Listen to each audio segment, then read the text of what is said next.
Wejangan Kanjeng Sunan Kalijogo kepada Panembahan Senopati. Setelah bersemedi di tengah samudera pantai Parangtritis, memohon kepada Gusti Allah agar diizinkan menjadi Raja Tanah Jawa, Senopati lalu berjalan di atas air menuju darat, jalannya bagaikan berjalan di atas tanah saja. Hebatnya selama bersemedi di tengah samudera badannya tidak basah, walau diterjang ombak berkali-kali.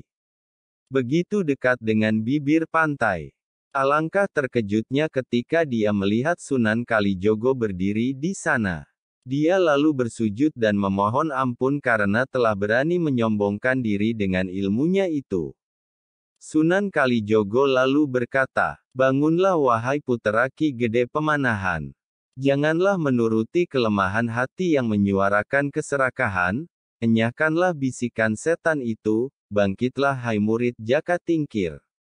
Senopati lalu bangkit, Sunan Kalijogo kemudian bertanya padanya, "Apakah benar kau sangat ingin menjadi raja yang menguasai tanah Jawa ini?" Lalu Senopati mengangguk perlahan, Sunan Kalijogo bertanya lagi, "Meskipun itu berarti kau harus berhadapan dengan guru sekaligus ayah angkatmu Sultan Hadiwijoyo dan berperang dengan seluruh negeri Pajang yang selama ini menjadi negeri tumpah darahmu dan tempat almarhum ayahmu mengabdi."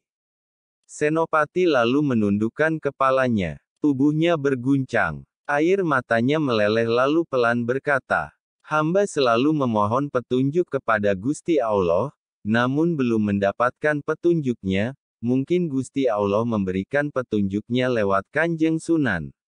Sunan Kalijogo tersenyum lalu kembali berkata, "Baiklah Senopati, akan kuberikan pelajaran yang amat tinggi dari Kanjeng Rasul untuk mencapai kebahagiaan dunia dan akhirat." Sunan Kalijogo menghela nafas sebelum memberikan wejangannya, lalu sambil duduk di atas sebuah batu karang dia memulai wejangannya kepada Senopati.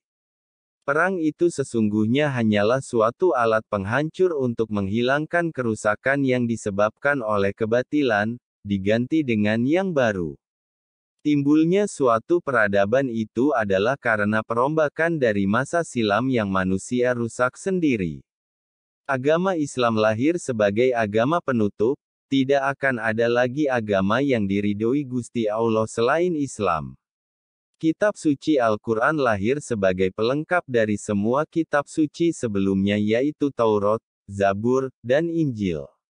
Memang sudah menjadi takdir Yang Maha Kuasa kalau semua pemeluk kitab sebelum Al-Quran itu akan selalu memusuhi para pemeluk agama Islam jika mereka menolak untuk masuk Islam, dan di antara para pemeluk Islam pun akan selalu muncul perbedaan. Hal itu dikarenakan terbatasnya daya berpikir manusia yang tidak akan pernah bisa menyingkap takdir ilahi. Sambil memandang ke arah laut Sunan Kalijogo menyedekapkan tangannya lalu melanjutkan ucapannya, "Tanpa persengketaan manusia tidak akan bergairah untuk hidup lebih maju. Tanpa perang pun semua makhluk akan menemui ajal yang telah digariskan, setelah itu diganti dengan manusia yang baru untuk meneruskan sisa pekerjaan yang telah mati.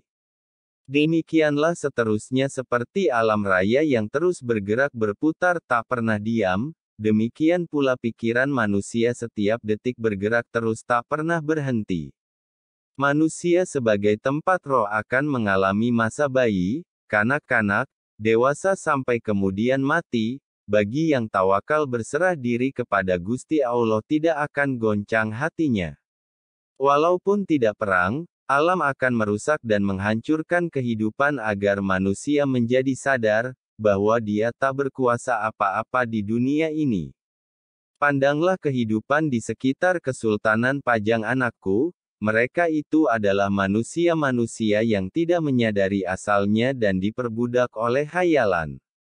Perjalanan hidup manusia tidak bisa tetap, bagaikan alam. Ada terang dan gelap, ada panas dan dingin. Berubah-ubah sesuai kehendak Yang Maha Kuasa. Usia hidup di alam ini kasar. Ini tidak ubahnya seperti kedipan mata cepatnya bila dibandingkan dengan usia alam yang berjuta-juta tahun. Oleh sebab itu terimalah segala derita ataupun semua cobaan dengan ikhlas menerima pada yang telah digariskan Gusti Allah. Sunan Kalijogo lalu mengelus-elus jenggotnya, atma atau roh itu tidak dapat dihancurkan dengan kekuatan apapun. Tidak dapat dilihat, tidak dapat dipikirkan, tidak bisa berubah sifatnya, tidak bisa dibunuh walaupun jasad yang menjadi tempatnya bersemayam dihancurkan.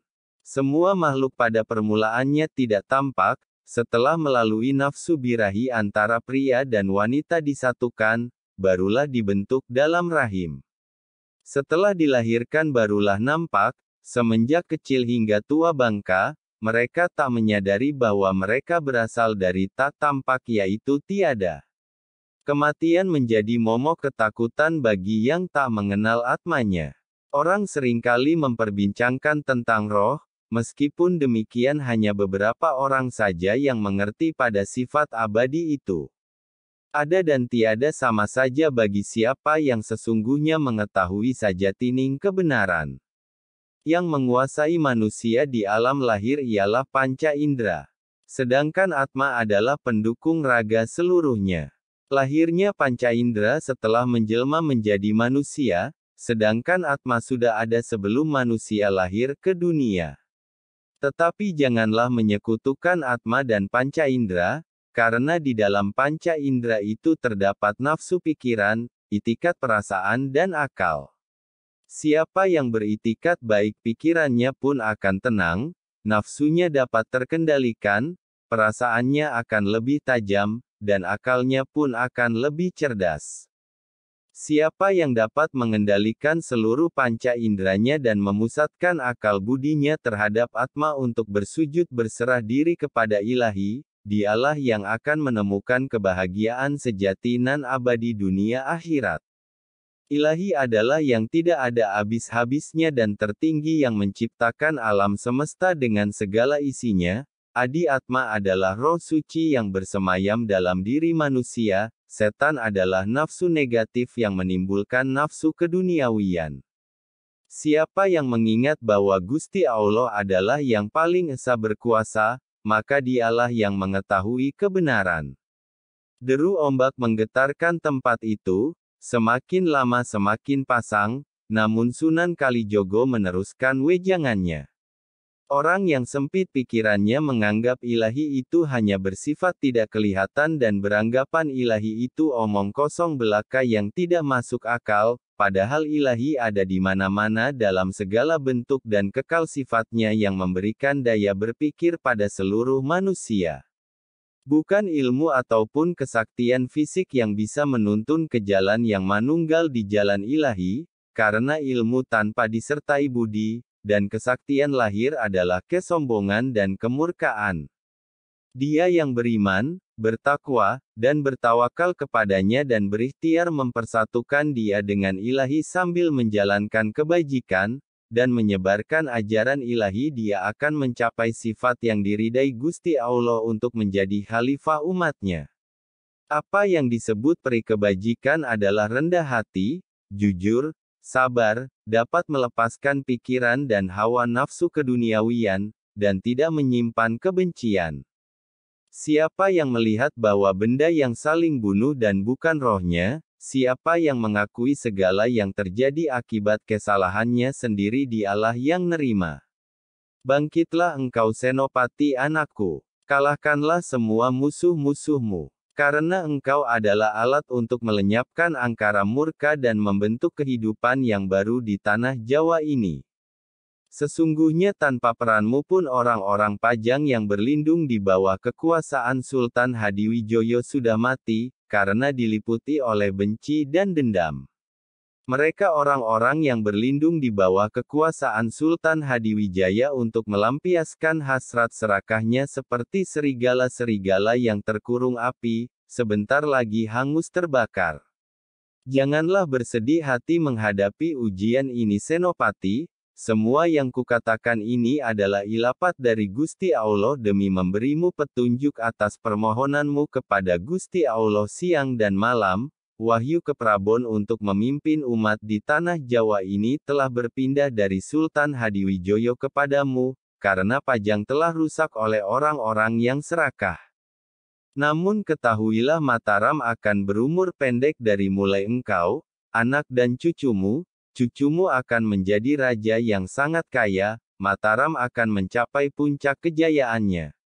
Namun Mataram akan rusak oleh cicitmu karena bersekutu dengan orang-orang asing bertubuh tinggi besar, berkulit putih, berambut seperti rambut jagung yang akan menyengsarakan seluruh umat di tanah Jawa ini. Kerusakan Mataram akan ditandai dengan munculnya bintang kemukus setiap malam, sering terjadi gerhana matahari dan gerhana bulan, Gunung Merapi sering bergolak dahsyat. Senopati mengangkat kepalanya, yang Kanjeng Sunan wejangkan benar-benar meresap dalam sanubariku. Hamba bersyukur ternyata Gusti Allah mengabulkan permohonan hamba dan almarhum ayahanda. Namun yang belum saya mengerti mengapa di jagat ini begitu banyak aliran kepercayaan. Sunan Kalijogo menjawab, sumbernya hanya satu seperti sumber air gunung yang sangat bersih tanpa ada kotoran mengalir ke bawah. Lalu beranak sungai di hulu, dialirkan ke setiap arah untuk dipergunakan macam-macam keperluan seperti minum, mencuci, mengairi sawah, dan lain-lain sehingga kotor sulit dibersihkan kembali. Begitupun pengertian tentang Tuhan, siapa yang memuja Allah Subhanahu wa Ta'ala dia akan pergi kepada Gusti Allah, siapa yang memuja dewa dia akan pergi kepada dewa, siapa yang memuja jin dia akan pergi kepada jin, siapa yang memuja leluhur dia akan pergi kepada leluhurnya. Namun tetaplah semua akan kembali kepada satu sumbernya yaitu Sang Maha Pencipta Gusti Allah. La ilaha illallah tiada Tuhan selain Allah. Ada pula orang-orang yang menyerahkan hartanya sebagai bakti kepada ilahi. Namun di balik hatinya ia meminta kembalinya yang lebih besar, itu namanya murka. Ada orang yang berpura-pura memuja ilahi namun mengharapkan upah, dia tidak akan sampai kepada ilahi. Begitulah pengertian tentang Tuhan, diolah beraneka ragam hasil pengertian akal tanpa budi, iman, dan takwa. Tidak demikian dengan orang yang beriman dan bertakwa, dia akan terus menuju mencari sumbernya. Dia tidak akan terpengaruh oleh kesibukan dan nikmat duniawi yang tercipta dari setan pembawa hawa nafsu yang merusak. Dia akan senantiasa tenang, karena ia sadar bahwa semua pergolakan disebabkan oleh setan. Bagaikan orang yang berjalan di lorong gelap gulita yang menemukan pelita, demikianlah orang yang berserah diri kepada Gusti Allah. Senopati lalu bangun. Sunan Kalijogo lalu mengajaknya pulang ke kota gede. Mari anakku, aku ingin melihat rumahmu dan kota yang telah engkau bangun. Senopati menjawab, mari Kanjeng Sunan. Setelah sampai, Sunan Kalijogo memerintahkan Senopati untuk memagari rumahnya dan membangun tembok dari batu bata di sekitar kota gede dengan memberi petunjuk lewat air doanya.